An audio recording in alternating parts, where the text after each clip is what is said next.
Baik kawan-kawan, selamat datang kembali di channel saya.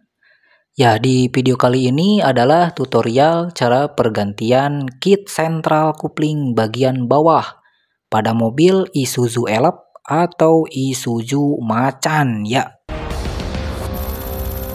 Halo, selamat datang kembali di channel saya. Ya, di video kali ini adalah tutorial pergantian kit master kopling bagian bawah pada mobil Isuzu Elf, yang mana master silinder koplingnya sudah rembes seperti ini ya kawan-kawan, dapat diperhatikan. Oke, langsung saja ke tutorialnya. Hal pertama, kita harus membuka mur ukuran 12 dan longgarkan nepelnya. Kemudian longgarkan juga untuk setelan koplingnya ya, dengan menggunakan ring 14 dijepit dengan ukuran ring 12 ya, karena di sini terdapat 2 mur. Caranya adalah seperti ini, kita tarik ke bagian bawah jadi seolah-olah itu dijepitkan ya kawan-kawan. Kemudian kita longgarkan untuk setelannya dan kita buka 2 mur ukuran 12-nya. Nah, di sini pergantian kit master kopling itu sangat wajib ya kawan-kawan. Kenapa? Karena ini dapat menyebabkan susahnya pengoperasian gigi atau perpindahan gigi.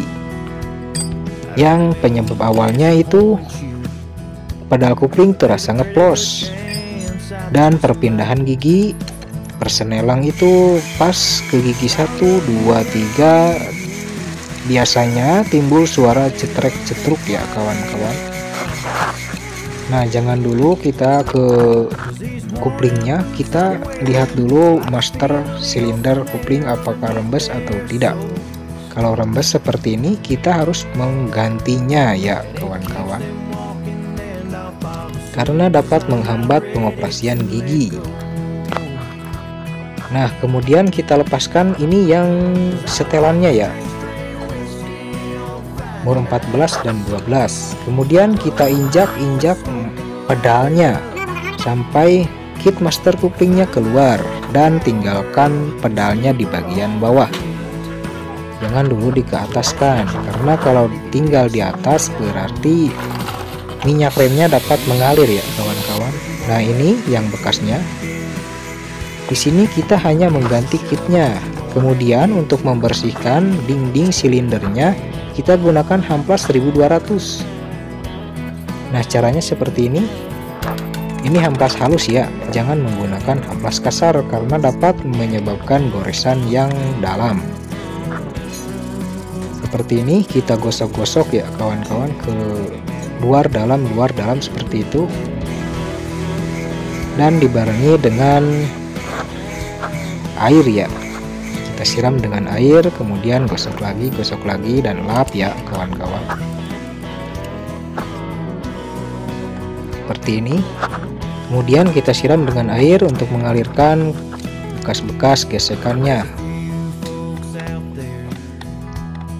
Karena kalau silinder itu sudah bocor, biasanya dinding silinder ini sudah kotor ya, terdapat korosi dan juga biasanya ada karat-karatnya dan tidak halus.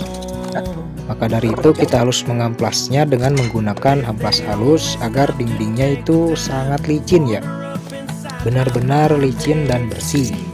Kalau masih ada korosinya kita amplas lagi. Ini spare part barunya ya,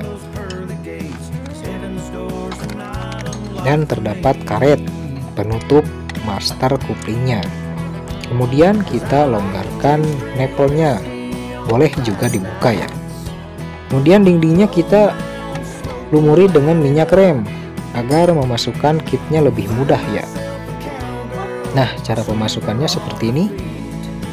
Kita tekan-tekan karet bagian dalamnya, jangan sampai terlipat. Masukkan secara perlahan. Kita masukkan sampai mentok ya kawan-kawan. Karena di kit ini terdapat 2 ring karet, kita masukkan sampai ke dalam seperti ini sampai timbul suara cetrek ya. Nah, ini sudah masuk. Kemudian kita pasangkan nepelnya, karena tadi saya membukanya ya. Jangan dulu dikencangkan untuk nepelnya karena kita akan membuang angin ya. Nah, ini ujung push rodnya kita pakai stemplet sedikit ya. Nah, ini yang tadi setelannya terdapat mur 14 dan 12. Kita lumuri ujung push rodnya dengan stemplet agar pendorongannya itu lebih licin dan lebih lancar ya. Nah, kita sesuaikan dulu untuk setelan kuplingnya. Kemudian kita pasangkan mur yang tadi 2 dibuka ya. Mur ini penahan dan dudukannya.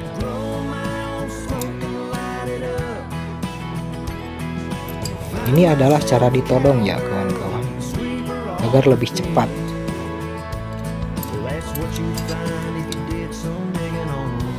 Nah, ini kan masih longgar, kemudian nepelnya juga ini dilonggarkan. Kemudian kita angkat pedal kuplingnya ke bagian atas sampai si minyak remnya itu keluar. Nah, seperti ini sudah keluar ya, terlihat menetes.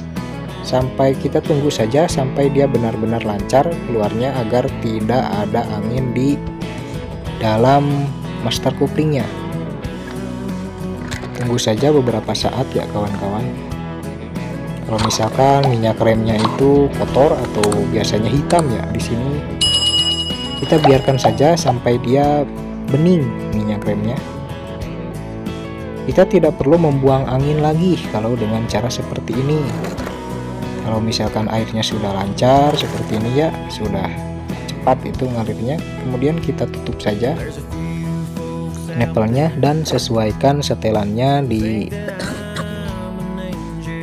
seperti di awal ya kawan-kawan. Nah, airnya sudah, minyaknya sudah lancar ya. Kemudian kita tekan setelannya ke bagian dalam. Lihat minyak remnya sudah mengalir dengan cepat ya kawan-kawan. Nah, untuk setelan ini menggunakan ring pas 14 kan, jangan dulu dikencangkan yang mur ukuran 12 nya, karena nanti kita akan melakukan penyetelan kuplingnya, apakah terlalu atas atau terlalu dalam. Nah, disinilah tempat penyetelannya. Nah, agar lebih mudah kita jepit dulu ya. Untuk push rodnya kita putar penyetelannya, kita kasih dulu seperti ini ya untuk penyetelannya. Kalau drat ini semakin dalam ke bagian depan, itu kupling semakin tinggi ya kawan-kawan. Nah, seperti ini kita putar ke bagian bawah, kita kencangkan nepelnya. Kemudian kita tes ya, kita rasakan. Nah, ini sudah bagus. Begini saja tidak cukup ya kawan-kawan. Kita nyalakan untuk mesinnya, kita maju mundur sedikit-sedikit. Kita rasakan kuplingnya terlalu dalam atau terlalu tinggi.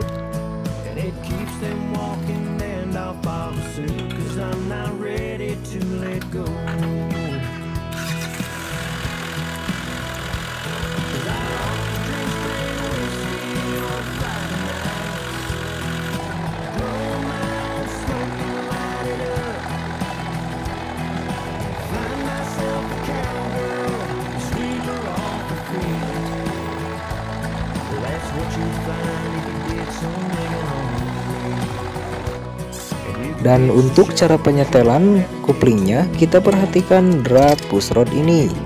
Pada dasarnya, semakin dalam kita menekan push rod ke bagian depan, maka momen pedal kupling akan semakin tinggi. Dan begitu pula sebaliknya, semakin kita melonggarkan atau mundurkan ke belakang push rod ini, maka momen pedal kupling akan semakin dalam ya. atau rendah. Dan bagaimana cara maju mundurkan push rodnya, yaitu dari mur ukuran 14 yang ini ya, dengan ditahan push rodnya menggunakan tang jepit agar tidak ikut berputar saat penyetelan. Dan seperti apa setelan kupling standar, yaitu tentu saja di tengah-tengah ya, terlalu dalam tidak, terlalu tinggi tidak. Jadi posisi pedal itu mendapatkan momennya pas di tengah-tengah ya kawan-kawan. Bagaimana cara merasakannya? Ya tentu saja sambil kita dinyalakan mobilnya. Nyalakan mobil, coba kita maju mundur sedikit. Kalau kurang kita setelkan lagi. Jangan lupa matikan dulu mesinnya, lalu setelkan, kemudian berulang kali ya. Seperti itu untuk cara penyetelannya.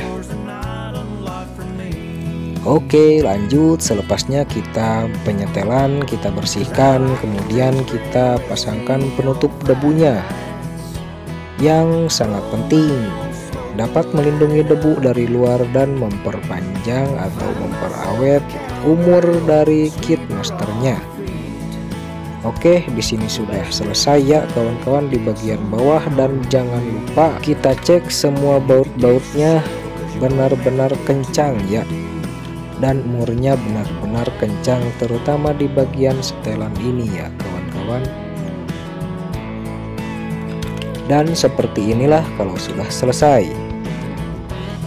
Oke, jangan lupa untuk mengisi ulang minyak remnya sampai batas maksimum.